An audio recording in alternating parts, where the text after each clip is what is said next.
5 minutes to give an overview of Global Talent Track and how we have been working with NSDC in the last few years. So this is our mission. I just wanted to share with you the vision of GDT is basically to look at how we could empower the youth of the country through employability.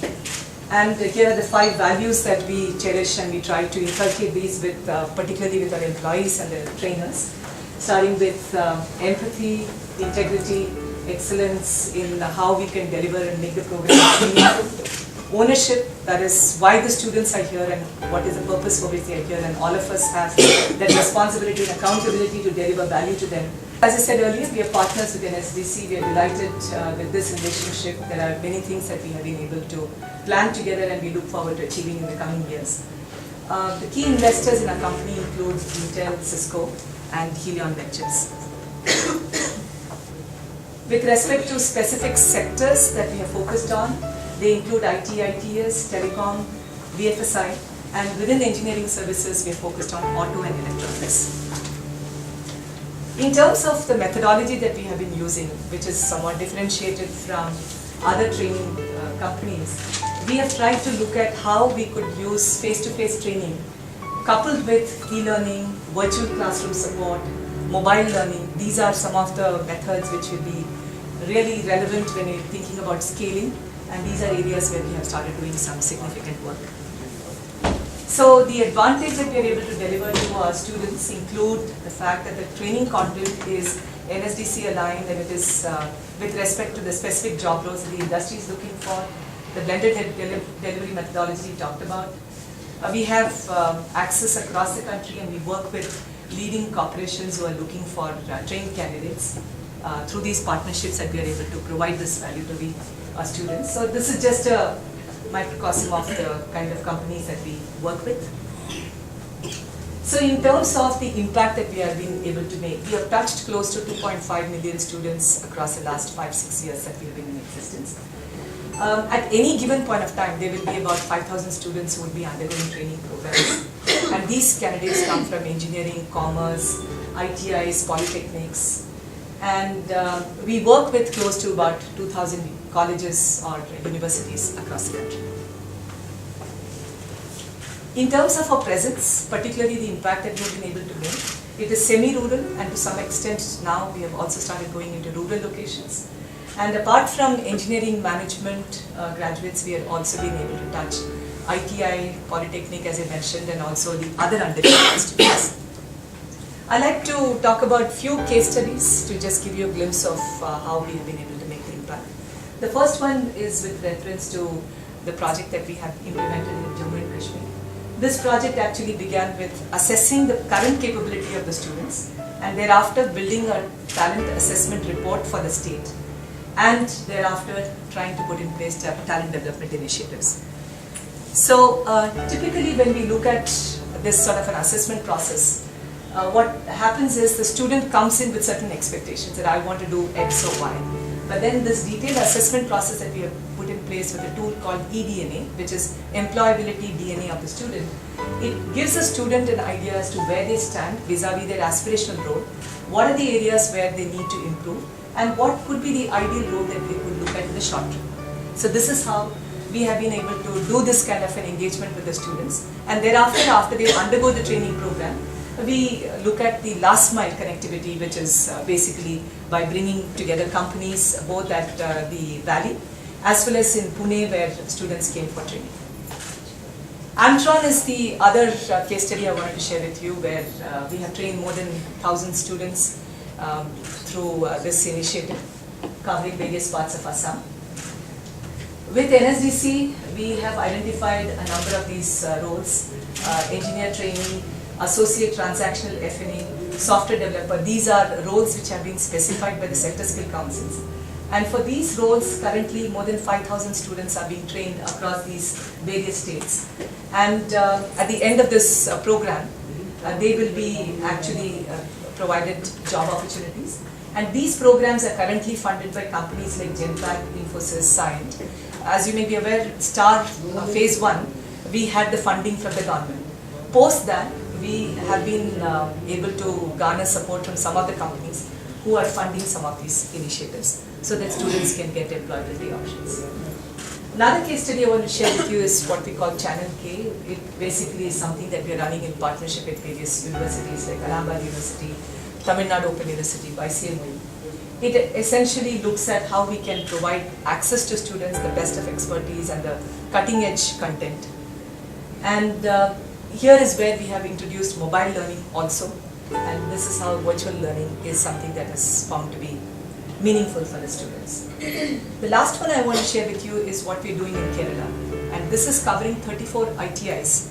And this has touched more than 5,000 students. And these ITIs across remote locations in Kerala have been connected through Cisco's Seed platform. Matter experts and content developers, GTT provides customized learning curriculum and training that meets the desired skills output, thereby adding value to all the stakeholders. One of the successful projects where technology has been used to bridge the skills gap is the virtual class network for the ITI in Kerala. Education is the ultimate enabler for any society, any individual. If you don't have education, certain kinds of courses that they otherwise We have a small don't session get. also. How do you integrate the training of teachers? How do you facilitate the training of teachers? How to use the latest tools? How to bring about the newest concepts in a way that the children can understand in a vernacular language? Cisco is trying to create a platform based on data networking that will bring people who are left out of the economic strata of the nation and bring them into the mainstream economy of the world. Teacher currently can teach 20 kids where he or she is in a particular class. Imagine if you can open this up and bring in 3 other classes where the teacher can teach without losing the effectiveness of teaching. It is as if the teacher is there in the other classes. Using technology, specifically using cloud technology and using video technology and the collaboration technologies that we have, what you can do is teach those kids the same thing that you would otherwise not be able to teach. And those children can interactively ask questions of this teacher. Scope is huge in terms of what it can do. This can truly change the way people learn today and the way they teach. The training methodology using Cisco's Seed platform provides two-way communication through the internet. Okay, and this is for everyone and this is how, okay? So I will give you basic language enhancement course, okay? Okay?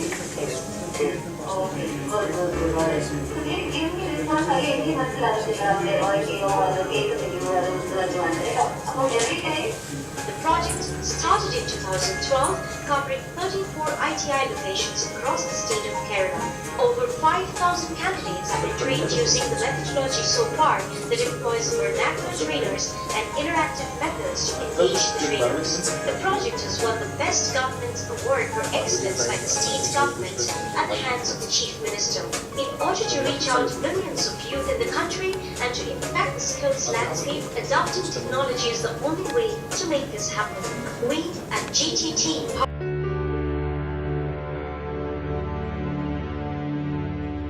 It was a great experience to learn from the very trained faculty of yours.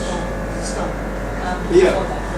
So we have earlier computer engineering diploma students and we had this session 6 months ago and it was really very helpful. The faculty that GTT is providing is very good and we get to know how to behave in the community, how to express ourselves and learn many skills. It was our pleasure to be a part of this program.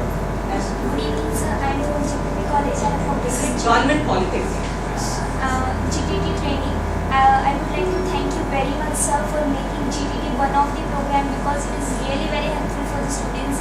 Along with the academics to get placed in a company, we need very good communication skills, which is taught us by GTT. Along with it, how we should be ready for the interviews, and everything is taught through the GTT. And I would like to thank you very much for that. Thank All you, the sir. best. All the best. Thank you all. So all the best. I wish I could have stayed back to talk to all of you. But congratulations. I'm sure the organization is taking care of all of you. You are going to come out as the right products for the system and the society. So I am Rajiv. But how many of you have a smartphone? How many of you are on Twitter? So let's put them all on Twitter. At least all of you download that software, so that we can. So I'll have a photograph here.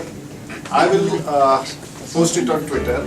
All of you must get and see it in the. So we are taking this opportunity along with the training program. We are doing a project competition also with all of these people. This is only a representation of Pune. We are doing a similar program across the country. So we are launching the project competition. See the photograph. Yes.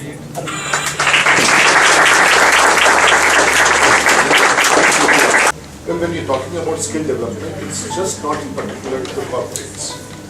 In a nutshell, we have to put how we are going to go about this.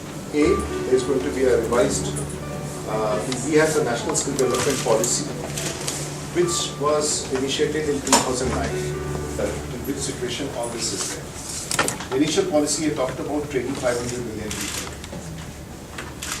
And that was the 12th plan, about 5 crore, that is 50 million, and the 13th plan, which was 450 million people.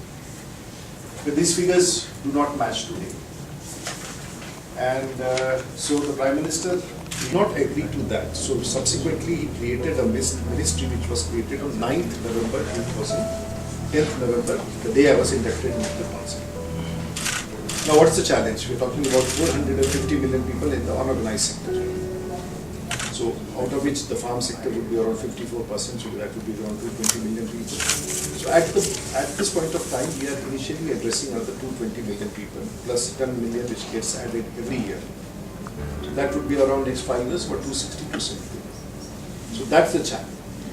And if we say at an average 25 crore people to be next in 5 years, so that means 5 crore every year. NSDA, which is an agency under the Ministry of Skill Development, had assessed that you require minimum in all categories at an average 20,000 rupees. So that means that we would be requiring around 5 lakh crores in next 5 years. That means almost a lakh of crore every year. If that is what actually you want to achieve. This may not be possible in the first year, and so we have to take a budgetary support from the government. So at this point of time, there are 24 departments conducting skill development programs. More than 70 schemes scattered. So we need to create an umbrella to try to rationalize the schemes. So the Government of India at this point of time spends around 6,000 crores. Then we need additional fund. So we are talking about mandating certain provisions under the CSR. We are also talking about the amendment to the Income Tax Act, which provision has not actually attracted, the existing provision has not attracted skill development. We are also talking about leveraging funds from the banks and institutions. We are also talking about linking the Pradhan Mantri Jan Dhan Yojana to a voucher scheme which would enable all those beneficiaries under Jan Dhan Yojana to get a scheme or a product called the Kaushal Credit Card, which will enhance or supplement the requirement for training. So all these modalities are being chopped out. We are also talking about institutional funding. And of course, the corpus to a National Skill Development Corporation should go up so that we can enable and speed up the STAR scheme, which was a very successful scheme. So we are also talking about entrepreneurship. And I recently had a meeting with the Reserve Bank Governor where I discussed about the entrepreneurship fund, which was discussed in the last budget. So an institutional mechanism is also being developed as far as entrepreneurship fund is concerned.